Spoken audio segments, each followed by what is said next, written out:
nabasezeranije kuzabakorera itapi, ubu nibyo tugiyemo. Hari udukoresho bakoresha ariko ntabwo uyu munsi ariko ndi bukoreshe. Aka kantu kakuviramo itapi nziza cyane.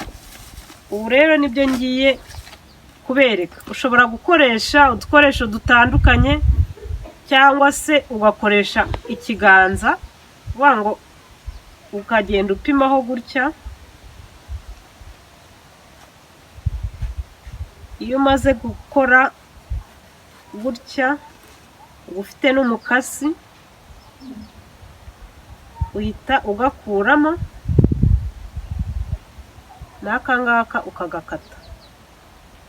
Murabona rero mfite koroshi hano, utu tuntu naciye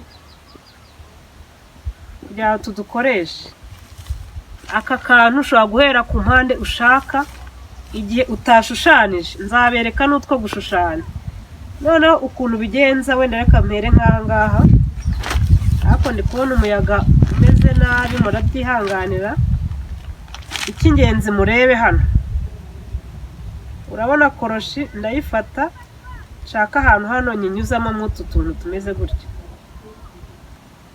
Sinzi niba muri kureba neza ukuntu utu tuntu tugiye tumeze.